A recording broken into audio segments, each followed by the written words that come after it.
As notícias de que o Exército estaria agindo por trás das urnas eletrônicas para garantir um processo eleitoral justo, surgiram depois que o general Mourão deu uma declaração durante uma palestra. Disse o general quando questionado sobre as urnas na ocasião: se eles, Departamento de Ciência e Tecnologia do Exército, me derem sinal verde, positivo, dizendo que pode ficar tranquilo, a gente fica tranquilo, caso contrário, a gente vai criar caso.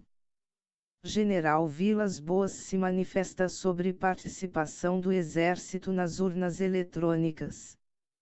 O comandante-geral do Exército, General Vilas Boas, se manifestou no Twitter sobre notícias que circulam à internet, afirmando que o Exército brasileiro estaria envolvido na avaliação e validação das urnas eletrônicas. Escreveu o comandante no Twitter. Estão sendo veiculadas notícias sobre o envolvimento do Exército Brasileiro na avaliação e validação das urnas eletrônicas utilizadas em nosso processo eleitoral. A fim de esclarecer a sociedade brasileira, o Exército Brasileiro expediu a seguinte nota de esclarecimento. O Exército Brasileiro tem as suas missões definidas no artigo 142 da Constituição Federal e na Lei Complementar nº 97, de 9 de junho de 1999, alterada pelas Leis Complementares nº 117, de 2 de setembro de 2004, e nº 136, de 25 de agosto de 2010. O Exército Brasileiro vem participando, historicamente, a pedido da Justiça Eleitoral, da Segurança Física dos Locais de Votação e Apuração, GVA. A missão das tropas designadas para essas operações é garantir o democrático exercício do voto, com a normalidade necessária, e a posterior apuração, onde o processo eleitoral exija reforço na segurança pública. Nesse contexto, cumpre destacar que o Exército não recebeu solicitações para realizar verificação, avaliação ou auditoria técnica do funcionamento e segurança dos equipamentos eletrônicos de apuração. Não cabe à instituição o papel de validadora da inviolabilidade das urnas eletrônicas. Brasília/Distrito Federal, 4 de setembro de 2018. Atenciosamente. Centro de Comunicação Social do Exército. Exército Brasileiro. Braço forte, mão amiga.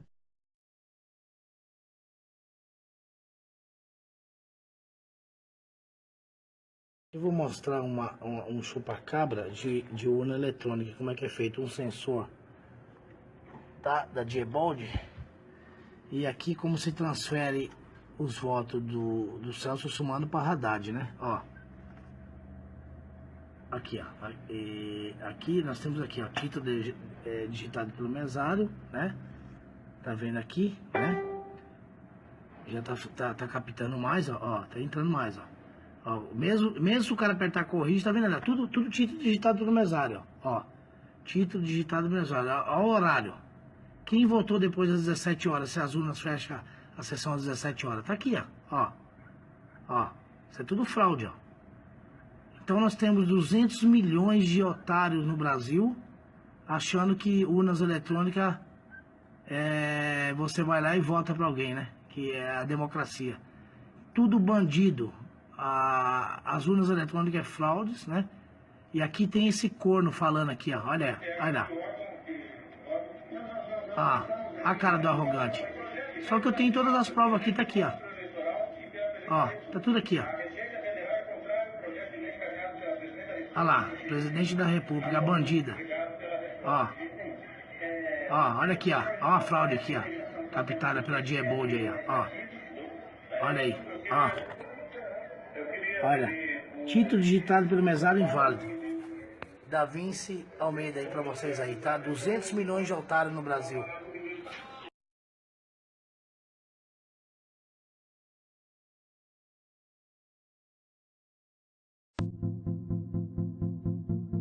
Brasil, segundo semestre de 2014. Às vésperas das eleições presidenciais, temos uma nação dividida, mas também uma nação com esperança de que o ciclo do regime lulopetista tenha fim. Brasil! Os ânimos se acirram.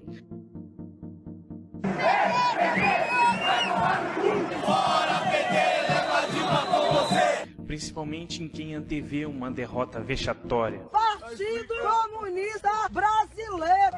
Vem cá! Aqui! Vem, loirinha de merda! Pela primeira vez em décadas, os setores conservadores e liberais convergem em uma pauta conjunta, tendo grande repercussão e elevando o nível do debate eleitoral. Porém, com o resultado das eleições, esses setores não demonstram resignação e sim perplexidade, não só com os inúmeros casos de fraude relatados por eleitores. Olha o pendrive da urna jogado fora. Meu voto não foi computado. Foi proibido que eu havia votado. Quando eu fui votar para presidente, aí deu fim. A urna está dizendo que eu já votei e não votei. Constou na urna que eu já havia votado. Mas também com o próprio sistema de apuração dos votos imposto pelo TSE. Frente a estas evidências, o eleitor pergunta-se: como pode ter ocorrido a fraude? Sob a responsabilidade de quem essa fraude ocorreu? São essas as perguntas que este vídeo quer responder.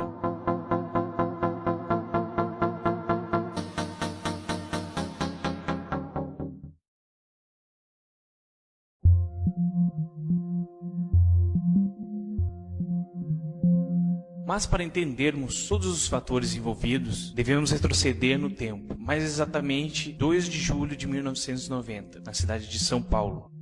Esse é o ano da criação do Foro de São Paulo. Esta organização foi criada por iniciativa de Fidel Castro e de Luiz Inácio Lula da Silva. O começo dos anos 90 estavam registrando a queda de inúmeros países totalitários comunistas, tanto no leste europeu quanto o próprio sistema soviético. Assim, o regime cubano ficou sem as mesadas da União Soviética e sem os compradores generosos do açúcar cubano.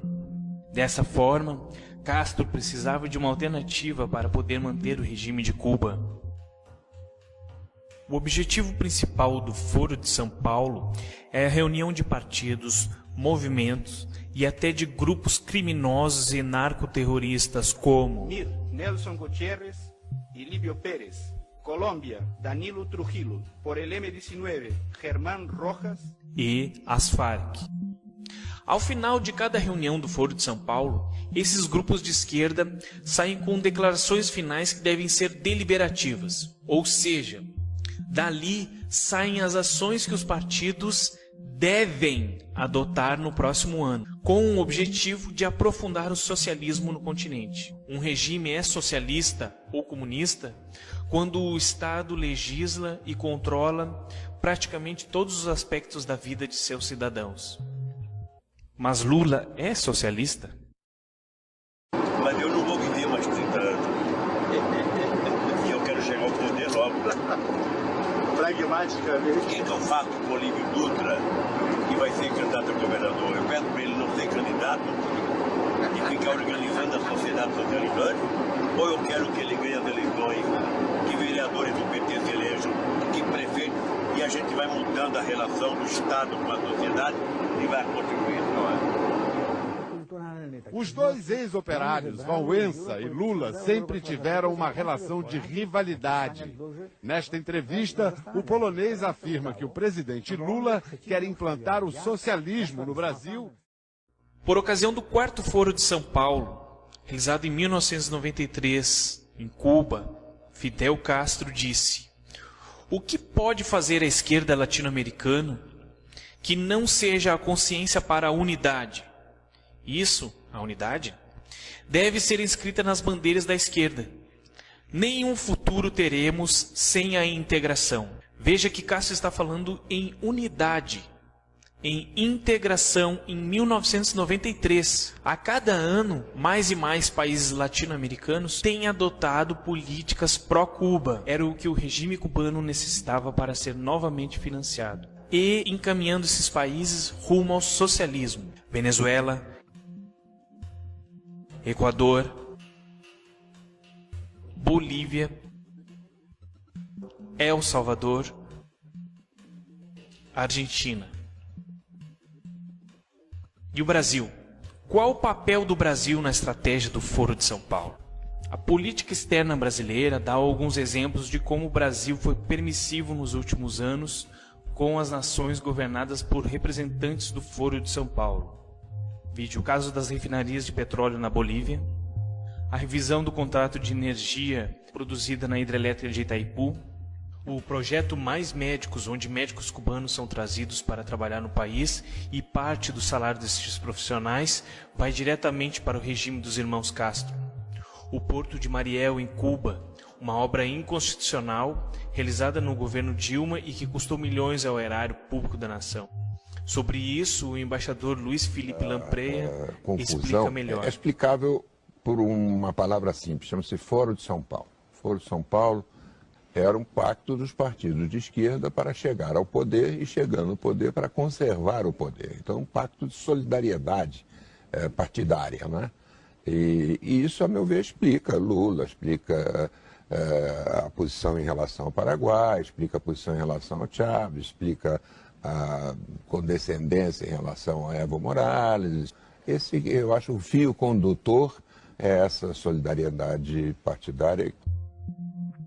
Assim, o Brasil, nas palavras do professor Olavo de Carvalho, funciona como a galinha dos ovos de ouro dentro do Foro de São Paulo. Seu papel é o de ser mantenedor dos regimes comunistas, e quem paga essa festa é o contribuinte brasileiro.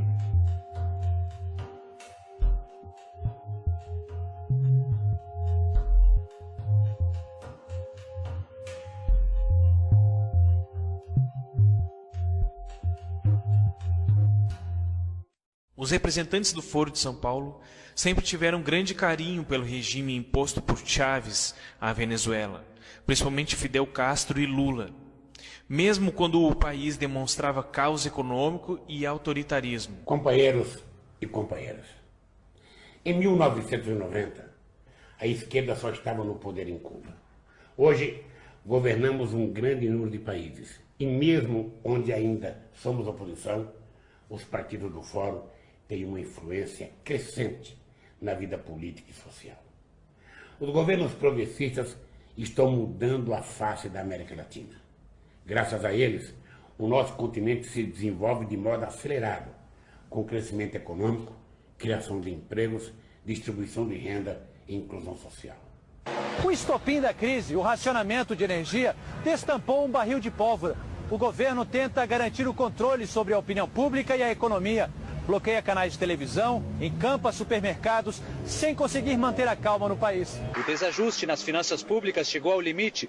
E da noite para o dia, o Bolívar passou a valer a metade em relação ao dólar. Chávez colocou o exército para controlar a inflação. Em 30 dias, quase 2.000 estabelecimentos foram fechados. Sob a liderança de Chávez, as classes populares nunca foram tratadas com tanto respeito, carinho e dignidade. Volta a fita. Sob a liderança de Chávez, as classes populares nunca foram tratadas com tanto respeito, carinho e dignidade. Chávez, conte comigo. Conte conosco do PT. Conte com a solidariedade e apoio de cada militante de esquerda, de cada democrata e de cada latino-americano. Tua vitória será a nossa vitória.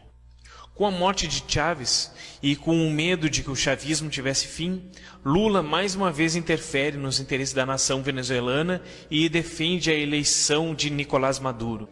Eu conheci Nicolás Maduro, que me surpreendeu desde o primeiro momento por sua competência, o amor por seu povo e, principalmente, pela grande afinidade de pensamento com o presidente Chávez, em especial na defesa dos mais pobres.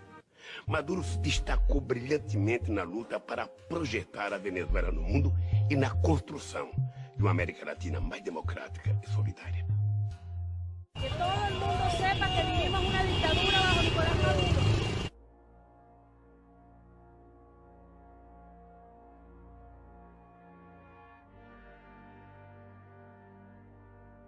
E como se consolidou o regime comunista bolivariano na Venezuela? Foi através de plebiscitos e de decretos presidenciais que o regime chavista conseguiu impor de forma legal o seu socialismo bolivariano, ou o seu socialismo do século XXI. Assim, mascara-se o autoritarismo do regime como vontade popular. Mas como são organizadas as eleições e esses plebiscitos na Venezuela?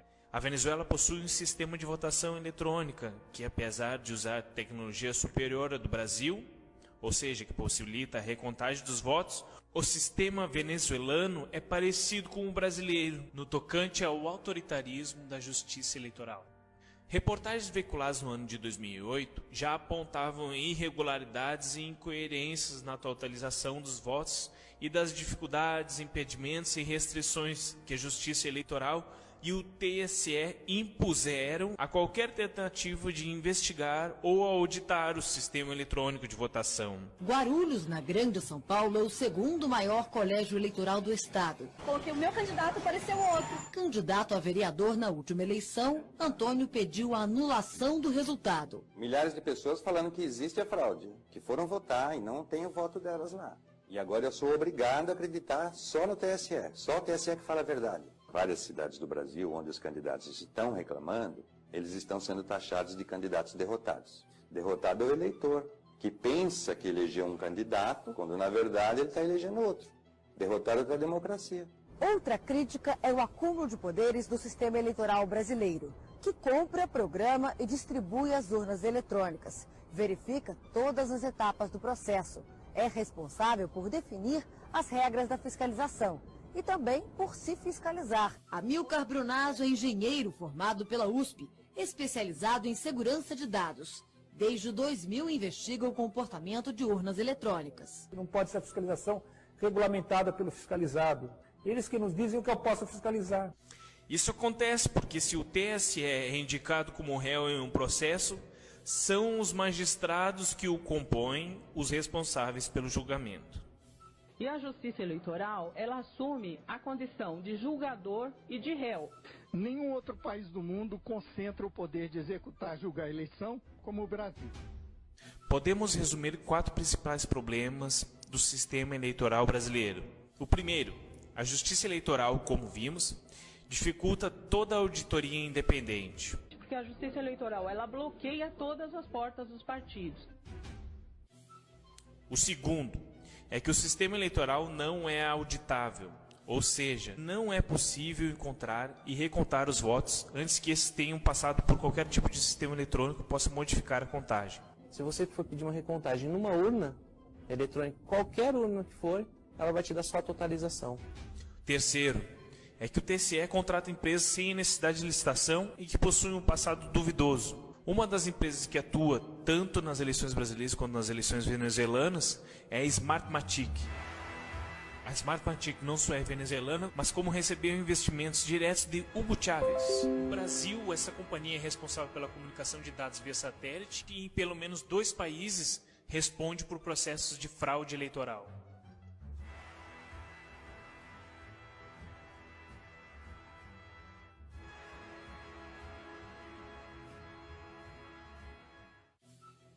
Já a empresa responsável pelo código-fonte não dá respostas coerentes para a permanência de programas que facilitam que códigos piratas rodem no sistema. Nesse código-fonte existe um artefato chamado Inserator que permite validar um programa que não seja o oficial. Eu usaria esse programa se fosse fraudar uma eleição.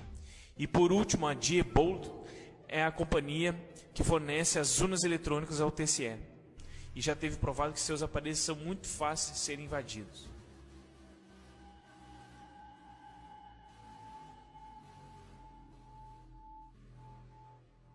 O quarto e último ponto é que a apuração final dos votos é realizada de maneira secreta.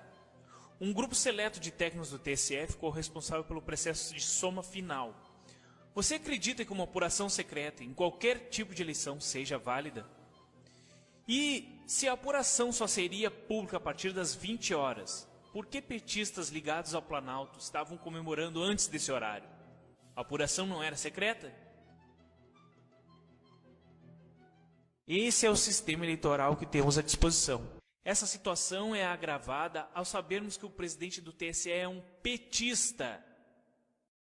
Em maio de 2014, foi escolhido para presidir o TSE o ministro do Supremo Tribunal Federal, Antônio Dias Toffoli. Dias Toffoli exibe em seu currículo os cargos de assessor jurídico do Partido dos Trabalhadores, foi advogado do PT nas campanhas de Lula à presidência e foi subchefe da área de assuntos jurídicos da Casa Civil da Presidência da República durante a gestão de José Dirceu. Ou seja, Toffoli é um petista. E sabendo que é a própria Justiça Eleitoral que julga os processos em que ela é ré, sendo seu presidente um petista, é o mesmo que escalaram Maradona como juiz de uma final do Copa do Mundo entre Brasil e Argentina. Outro agravante que não está sendo investigado apropriadamente é que diferentes métodos científicos revelam incongruências na apuração dos votos. Vejamos 2 exemplos.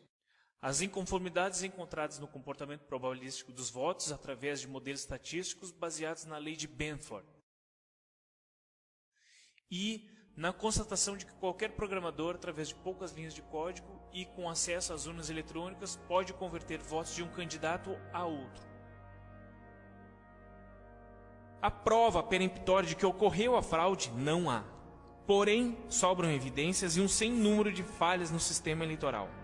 E além disso, um partido que arquitetou os 2 maiores esquemas de corrupção da história republicana. Um partido que mente. Um partido ligado a diversas ditaduras e regimes autoritários. Um partido que mata. Um partido ligado ao narcotráfico. Enfim, um partido que mais parece uma organização criminosa e com todos os meios necessários à disposição, teria algum impedimento moral para não fraudar as eleições?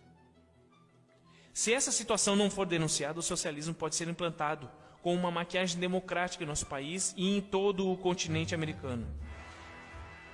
Aquela integração latino-americana que Fidel apregoava em 1993 está agora em plena efetivação, com o desenvolvimento da pátria grande socialista, que todos os governantes do Foro de São Paulo insistem em defender e que os idiotas úteis repetem sem pensar em suas implicações reais.